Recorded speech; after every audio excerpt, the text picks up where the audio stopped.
Olá, vamos dar continuidade ao nosso curso de Teoria Geral do Processo e vamos abordar na aula de hoje o tema, o tópico competência ou competências. E é importante lembrar que quando nós falamos em competência, estamos falando em limites, porque há uma divisão de atribuições dentro do Poder Judiciário para melhor administrar o acesso à justiça. O Poder Judiciário, o poder de dizer o direito, ele é uno, mas ele precisa de uma repartição de competências justamente para promover a melhor administração da justiça, do sistema de justiça. Então, só para introduzir e até repetir que eu já falei na aula passada, a competência para julgamento de determinado feito, ela é determinada no momento de ajuizamento da demanda, pelas regras que são existentes nesse momento, ou seja, no momento que ela é ajuizada, nos termos do artigo 43 do Código de Processo Civil. Então vamos observar o que diz a letra da lei. Determina-se a competência no momento do registro ou da distribuição da petição inicial, sendo, portanto, irrelevantes as modificações do estado de fato ou de direito ocorridas posteriormente, a não ser quando haja alguma situação que altere a competência absoluta ou que seja, no caso, suprimido o órgão judiciário pela qual foi distribuída ou ajuizada a petição. Então, vamos esclarecer o que consiste essa competência absoluta. Mas antes, vamos observar aqui mais algumas informações sobre o artigo 43. É ele que estabelece essa palavra aqui, que eu destaquei em laranja, o perpatio jurisdictionis. Ainda, veja, o momento que estabelece a petição que vai determinar a sua competência. Essa é a regra. Vai perpetuar o momento do ajuizamento. Só que existem, como está lá pontuado no artigo 43, algumas exceções. E aqui eu destaco com mais atenção. Quando houver a supressão do órgão, por exemplo, não é todo lugar que tem juizados especiais. Os juizados especiais eles são criados a depender da cidade, da dimensão da cidade. Então, se eu ajuizo uma ação, protocolo ela e ela é distribuída, aliás, eu já determino por conta da causa de pedir, ou do valor da causa, na verdade. Os juizados especiais, se esse juizado for extinto, ele vai para a vara comum, ele vai para a vara que julga as situações em geral, porque os juizados especiais ele tem um limite, que é o valor da causa. Então, nas varas de fazenda pública da justiça comum, 60 salários mínimos. Então, se eu tenho um aluguel, se eu sou locador da prefeitura, e a prefeitura não paga os aluguéis, porque isso acontece, e aí eu vou entrar com ação contra o município. Veja, não é contra o prefeito, porque prefeito muda, prefeito é impeachmentado, prefeito morre, renuncia, acaba o mandato. Então, quem é o demandado? É o município, pessoa jurídica do município. O município tem um CNPJ. Aí eu entro com o juiz. É uma ação que tem 30 mil reais, menos de 60 salários mínimos. Vamos supor que na cidade tenha um juizados especiais da Fazenda Pública. Esse juizado é suprimido.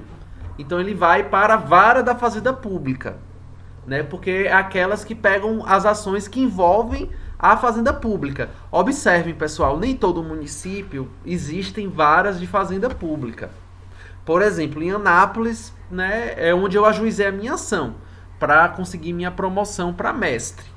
Porque eu já sou mestre, a universidade estava se recusando a me pagar conforme a titulação que eu tenho. Consegui uma liminar. Vara da Fazenda Pública de Anápolis. Não é todo município que tem. Por exemplo, Mara Rosa.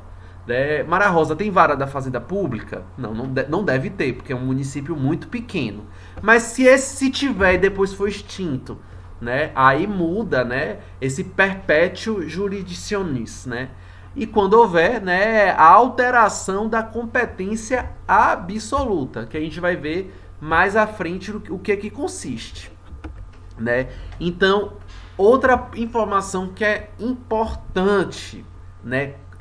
A ação, ela é veja, há um peticionamento, mas a propositura da ação só produz efeitos se houver a comunicação devida ao réu, ao demandado, ao requerido, né? Esses vocabulários são bastante diversos, né? Mas o réu, né? O réu, ele tem que tomar conhecimento. Ele precisa tomar conhecimento da ação até para poder se defender, né? A gente viu no primeiro bimestre os princípios da ampla defesa e do contraditório. Não, então o réu, demandado, requerido, ele precisa ser validamente citado para oferecer a sua contestação, para oferecer a sua defesa, para se manifestar. Então, vamos observar as competências, né, as classificações da competência.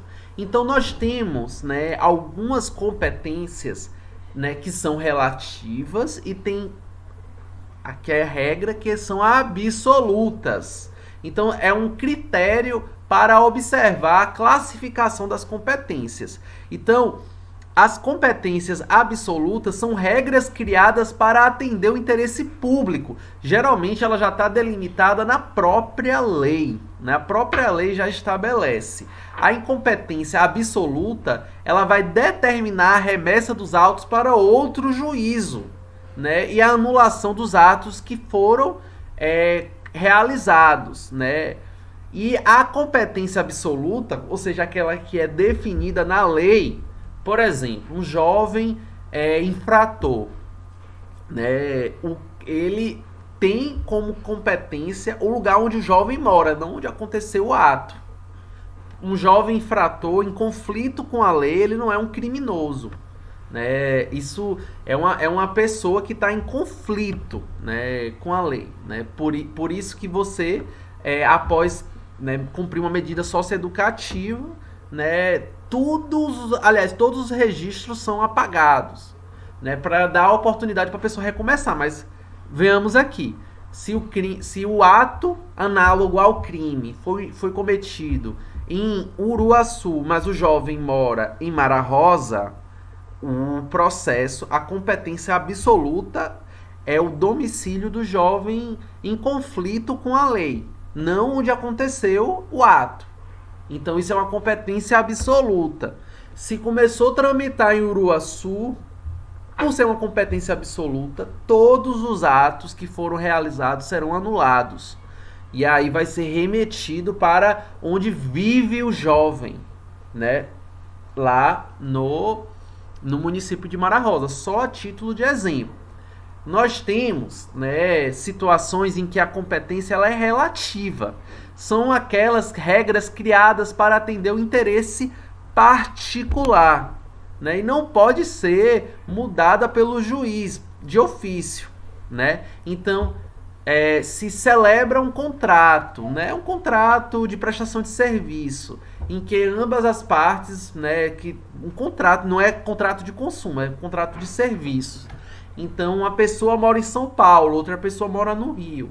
Ela pode escolher ali eleger um foro, né? Se não for contrário à lei, né, esse foro ele deve ser respeitado. Tá lá no contrato a eleição do foro. Então, a relativa somente determina a remessa, não sendo anulados os atos decisórios.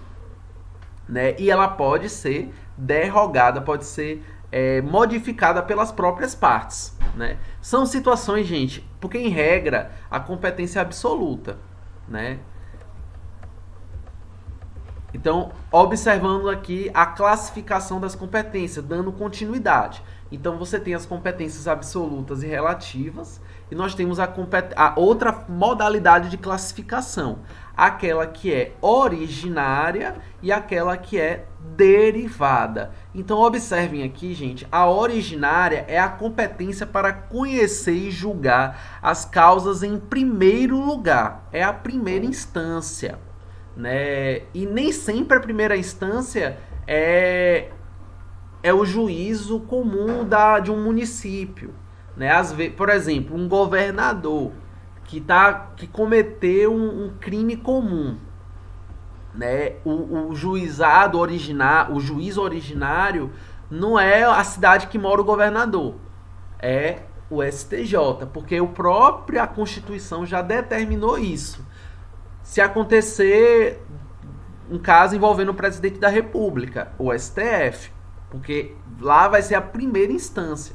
Então veja que esse termo primeira instância ele é relativo, né? Depende da parte em algumas situações. Então a competência originária é a competência para conhecer e julgar as causas em primeiro lugar. Não importa qual é o tribunal.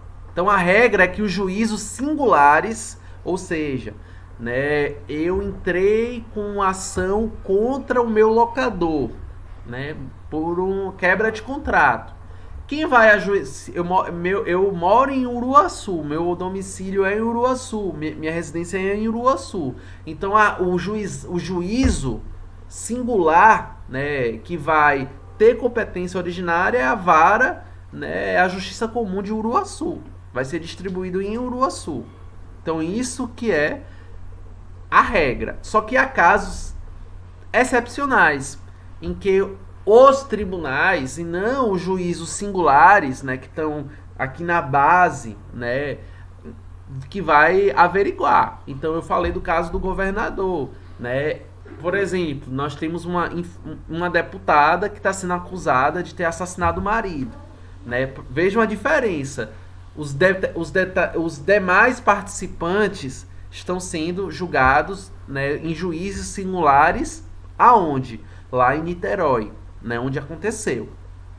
A deputada, ela vai ser investigada e ela vai ser julgada em outro tribunal, né? Em outro tribunal, ela vai ser julgada no STF, né? Porque ela tem foro privilegiado, né? Ela tem mandato parlamentar.